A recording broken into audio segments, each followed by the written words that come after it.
ya? Ya, jangan kayak kemarin ya kan? Bismillah. Udah. Ya. Assalamualaikum warahmatullahi wabarakatuh. Waalaikumsalam warahmatullahi wabarakatuh. Ya, baru 8 orang. Sebentar aja saya mau cek nama.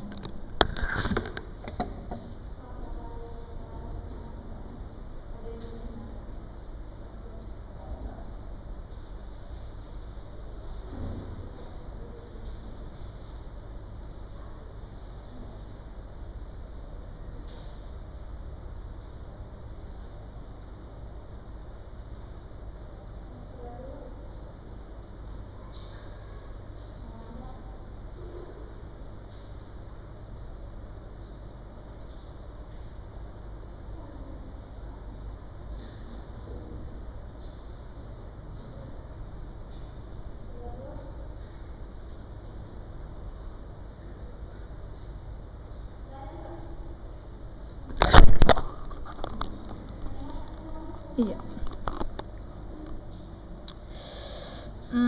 Baru 8 orang nih. Yang lain kemana?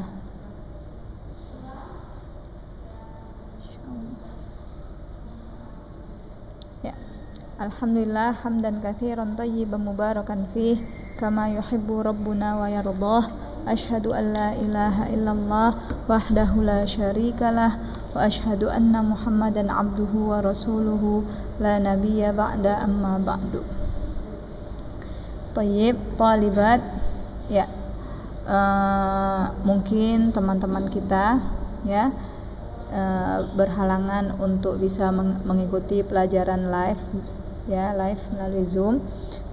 Semoga kita semua, kalian yang hadir ya di Zoom ini dan teman-teman yang nantinya mengikuti belajar dengan rekaman diberikan kemudahan oleh Allah Subhanahu wa taala, dan senantiasa kita memohon taufik hidayah dan taufik al-irsyad ya.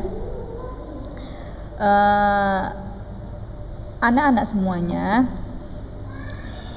setelah kita mendapatkan hidayah ya, yakni hidayah Islam ya, kita membutuhkan hidayah kedua. Ada yang tahu apa itu hidayah kedua?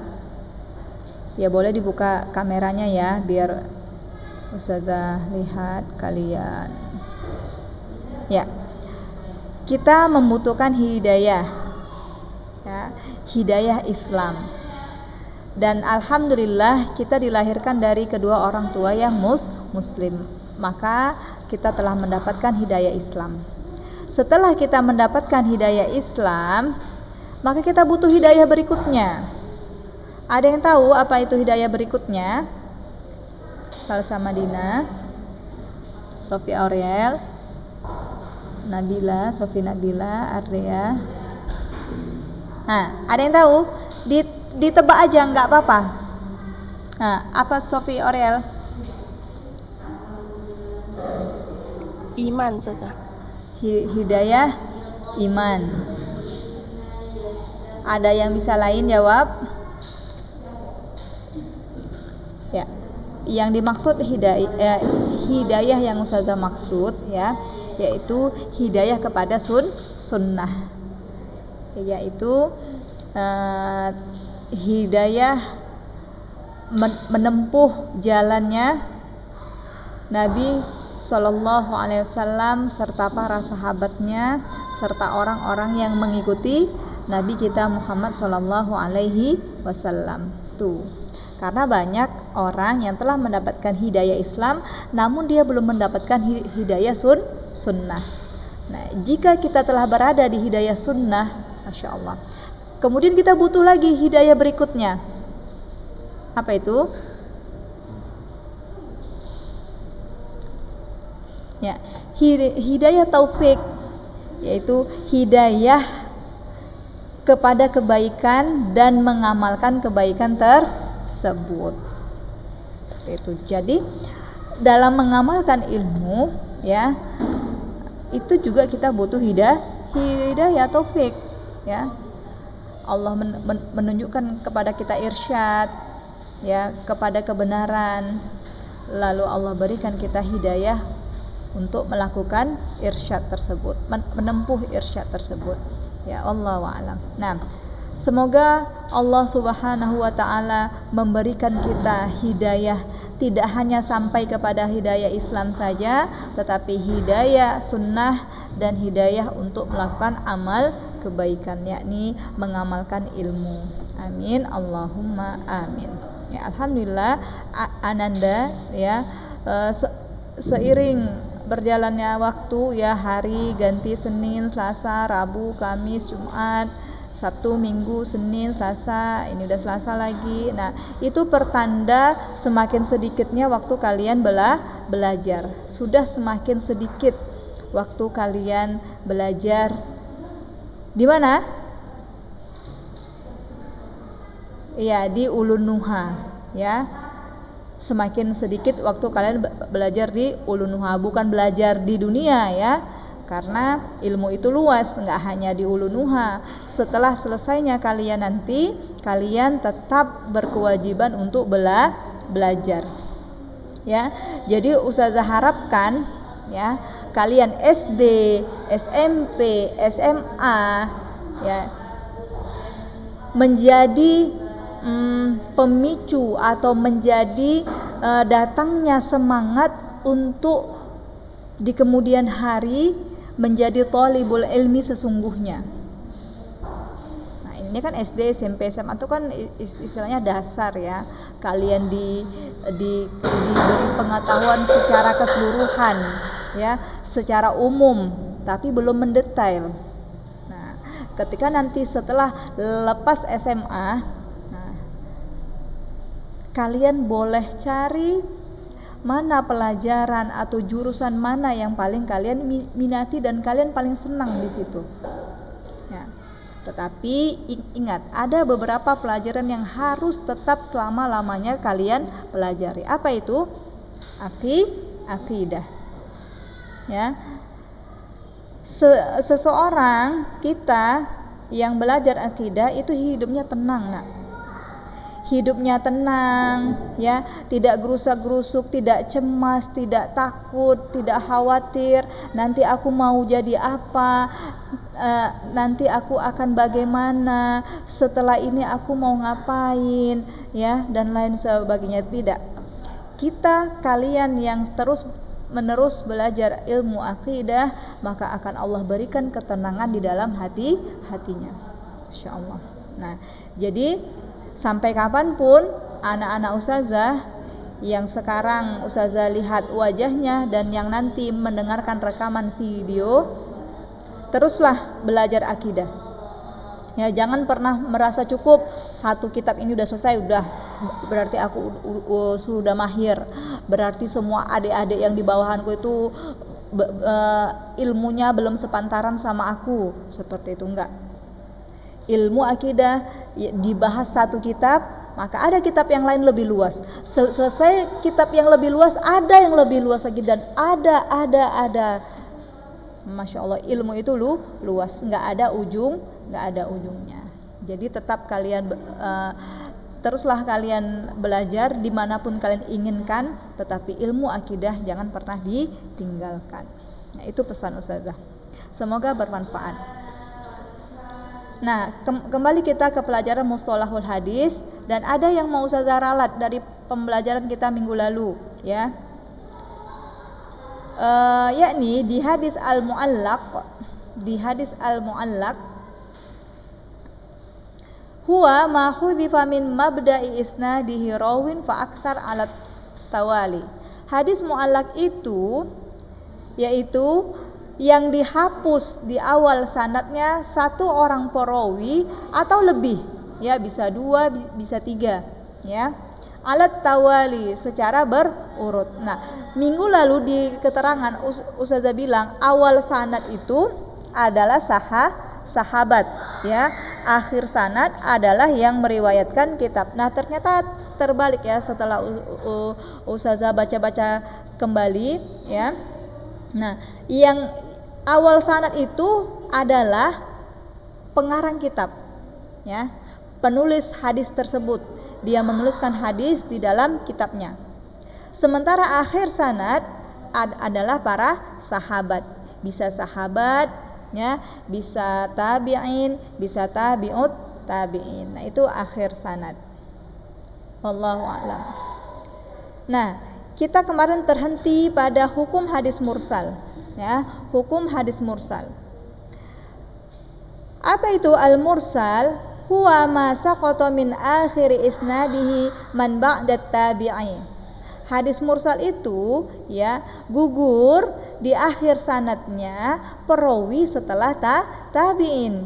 Yakni udah pasti setelah tabi'in sahabat.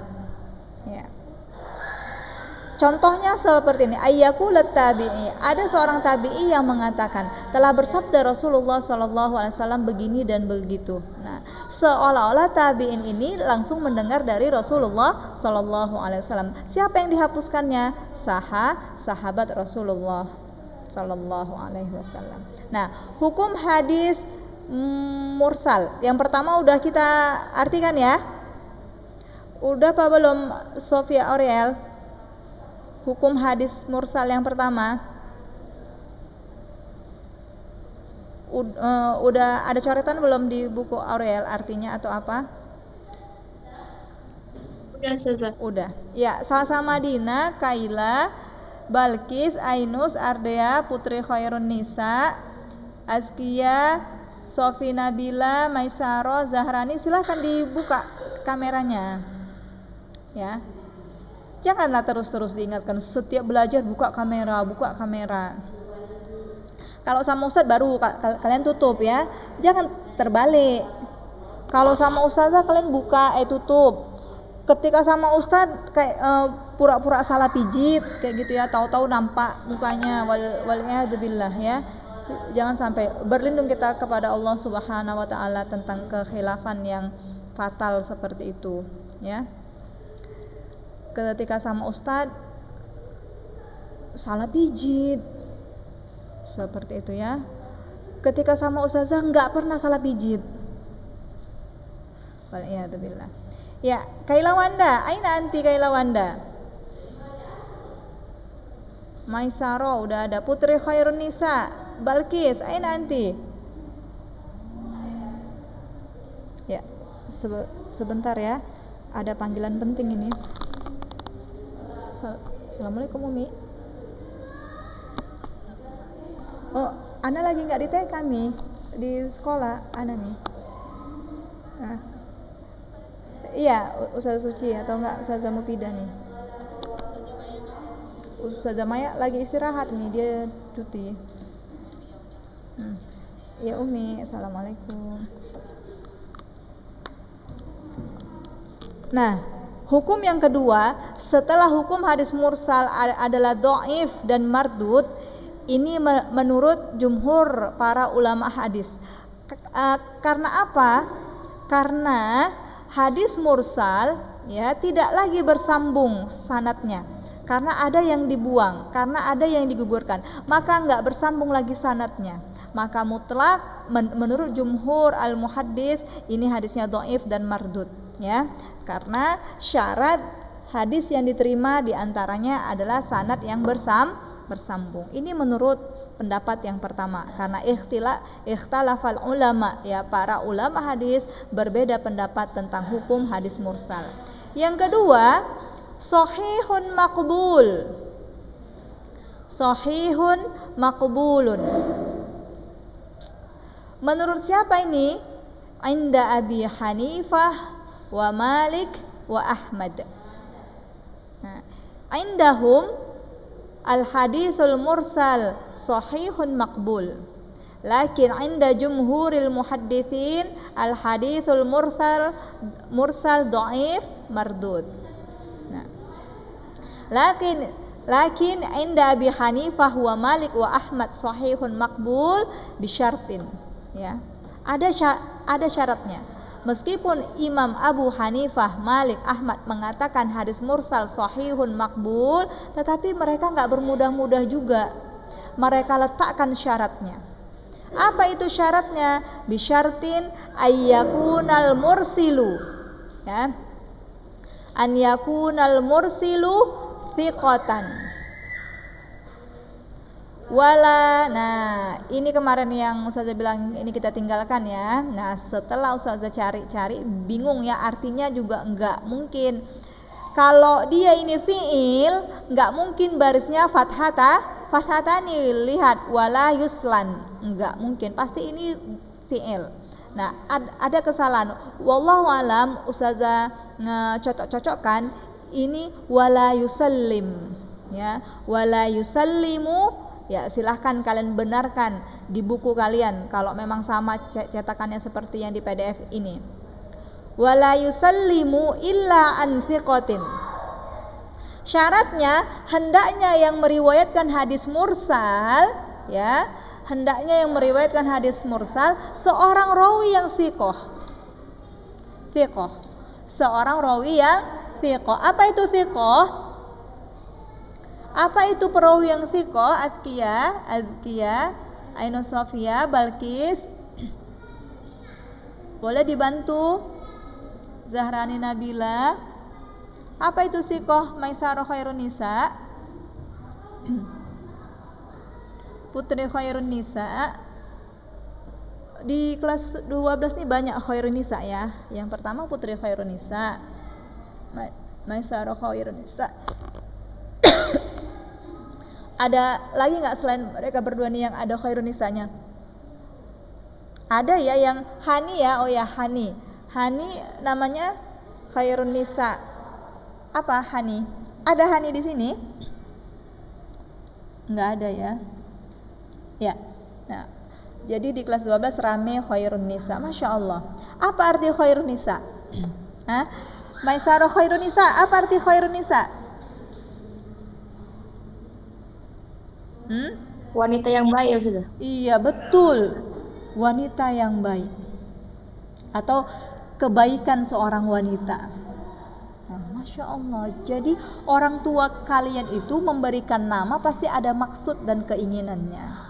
Dia ingin si Putri Khairun Nisa dan yang bernama Khairun Nisa lainnya menjadi seorang wanita yang baik.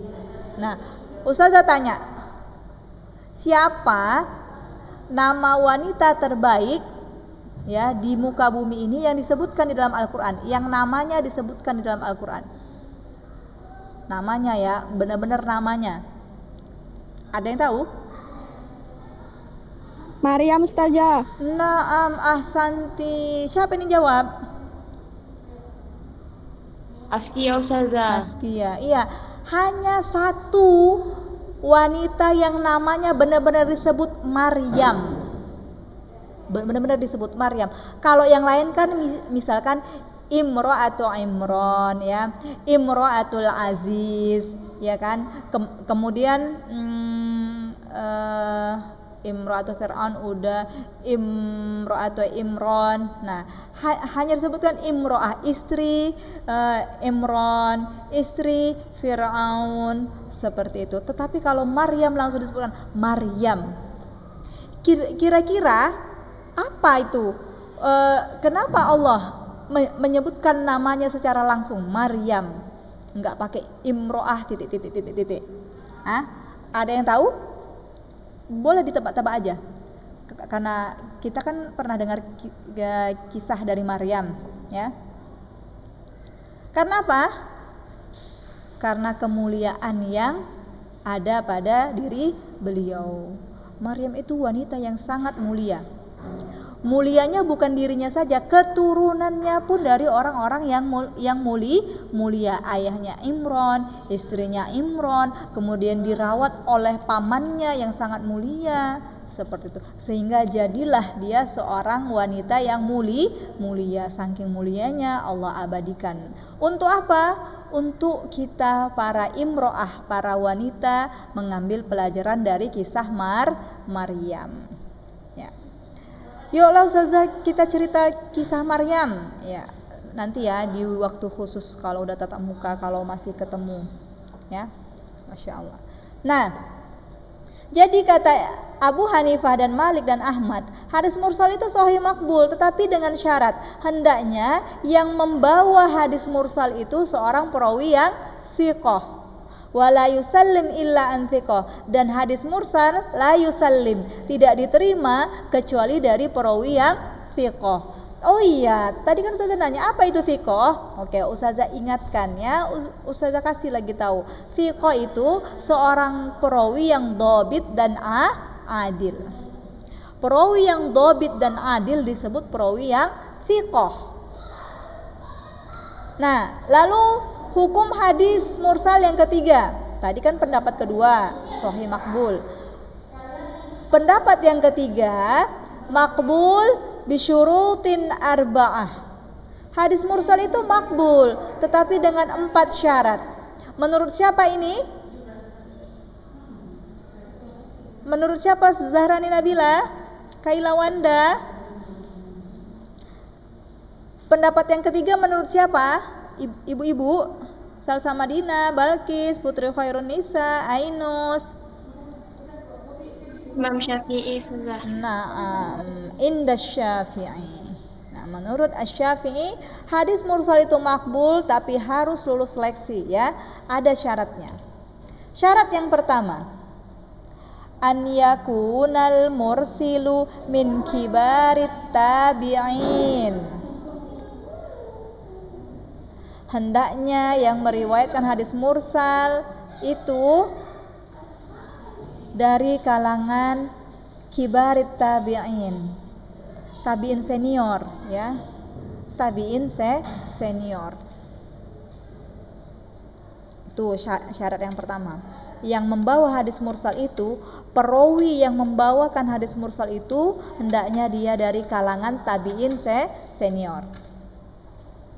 Jadi Masya Allah ya, senior itu punya kedudukan tersendiri. Nah, kayak kalian ini kan kelas 12 ya, kalian tuh seniornya. Senior itu punya kedudukan tersendiri, punya fadilah tersendiri. Satu, apa fadilah senior? Keutamaan senior itu apa?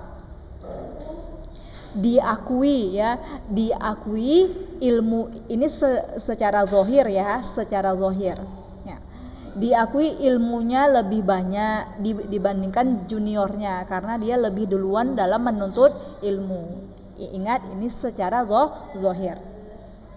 Apakah diamalkan atau tidak, wallahu a'lam, itu urusan dia dan Allah. Nah, terus Zahrani, apa lagi yang lain keutamaan senior sehingga senior itu dianggap banget seperti itu?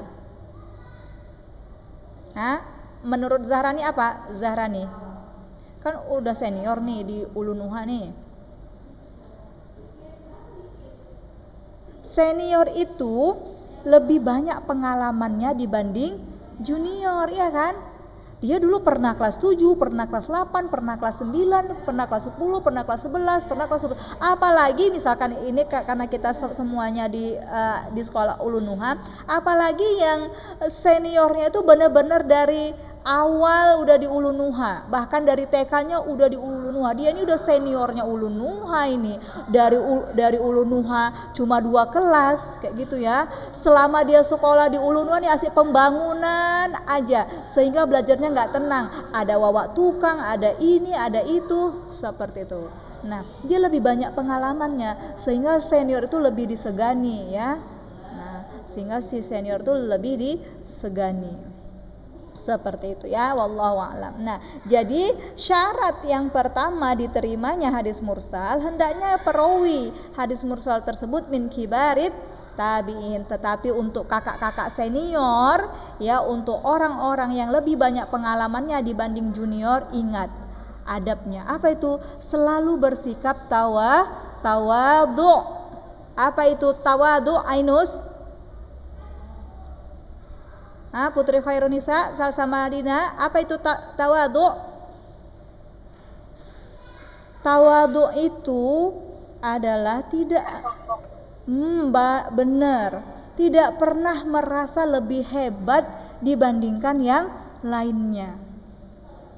ketika dia melihat orang, ketika dia buka pintu, tidaklah dia melihat satu orang pun, melainkan dia merasa yang orang dia lihat itu lebih hebat dari dia, lebih soleh dari dia, lebih bagus amalnya dibanding dia. Nah, inilah diantara sifat ibadur rahman, hambanya ar-rahman itu tawadu'.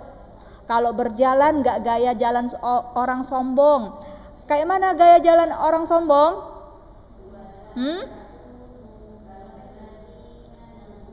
Gimana gayanya orang yang sombong berjalan?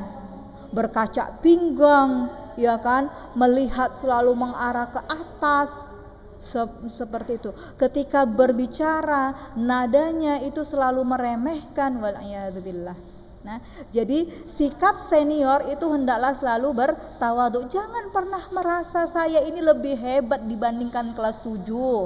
Saya ini lebih bagus dibandingkan kelas 8. Saya ini hafalannya udah banyak, maka saya yang lebih bagus amalannya. Wal'iyadzubillah, wal'iyadzubillah. Nah, seorang yang berilmu semakin besar, semakin banyak ilmunya, maka berkah dari keilmuannya itu adalah Allah anugerahkan sifat tawadhu, selalu merasa rendah, nggak pernah merasa saya ini masya Allah, jangan diragukan lagi lah ya, saya sudah berpuluh-puluh tahun, saya sudah baca kitab ini, semua kitab saya udah belajar sama ustadz ini, ustadz itu, masya Allah, nggak pernah. Wal'iyadzubillah. Ini yang selalu harus ada pada tolabul ilmi, tolibul antunna, kita semua harus punya sifat tawadhu, gak sombong. Masya Allah. Apa kata Rasulullah? La yadkhulul jannata man kana fi qalbihi, ada yang bisa nyambung? La yadkhulul jannata man kana fi qalbihi mithqala dzarrah min kibr. Diancam nih oleh Rasulullah orang-orang yang sombong, nggak akan masuk surga yang ada di dalam hatinya sebesar biji dzarrah dari kesombongan. Nah, merasa lebih bagus, merasa lebih hebat, merasa lebih berpengalaman, itu termasuk sifat sombong, sehingga membuat dia meremehkan orang yang di sekitarnya.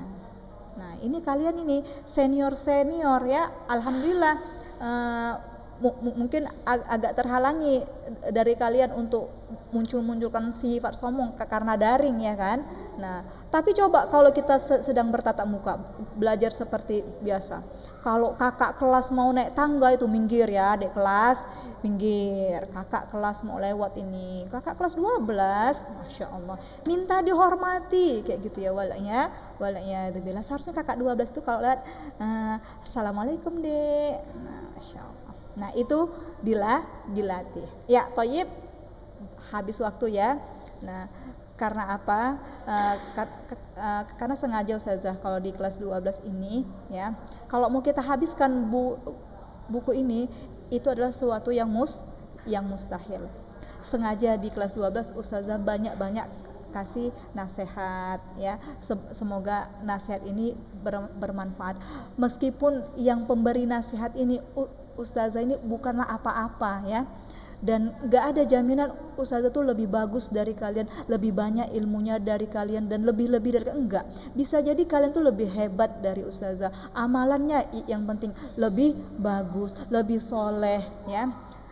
Makanya ada pepatah Arab yang mengatakan undur maqala wala tanzur man qala. Lihatlah apa yang diucapkan, jangan lihat siapa yang mengucapkan. Nah, ambillah nasihat itu ya dari siapapun yang kalian anggap baik, seperti itu ya. Nah, jika yang dikatakan itu baik dan benar sesuai dengan hadis Rasulullah, Al-Quran Al-Karim, maka ambil. Jangan lihat siapa anti berani kali begini, kalau si fulana yang ngomong, ana nggak mau dengar karena dia begini dan begitu. Tidak. Thalibul ilmi ketika datang kepadanya kebaikan, siapapun yang mengatakan, siapapun sumbernya, jika yang dikatakan itu sesuai dengan Al-Quran dan As-Sunnah, maka segera dia ambil, nggak pikir-pikir lagi. Tetapi orang yang ada penyakit di dalam hatinya, dengarkan, orang yang ada penyakit di dalam hatinya, ketika datang kebaikan, maka dia permasalahkan orang yang menyampaikan kebaikan tersebut. Dia teliti, siapa yang menyampaikan ini? Bagus nggak dia? Ini nggak dia? Ini nggak dia? Sehingga terhalang darinya untuk mendapatkan kebaikan tersebut. Waliyadzubillah. Ya, semoga bermanfaat untuk anak-anak ustazah ya, sedikit tapi bermanfaat dan bisa kita amalkan. Tentunya nasihat ini ustazah dahulukan untuk ustazah terdahulu ya, kemudian untuk anak-anak ustazah. Ustazah tutup, subhanaka Allahumma wa bihamdik asyhadu an la ilaha illa anta astaghfiruka wa atubu ilaik. Wassalamualaikum warahmatullahi wabarakatuh. Waalaikumsalam warahmatullahi wabarakatuh. Ya, jazakumullah khairul jazaa.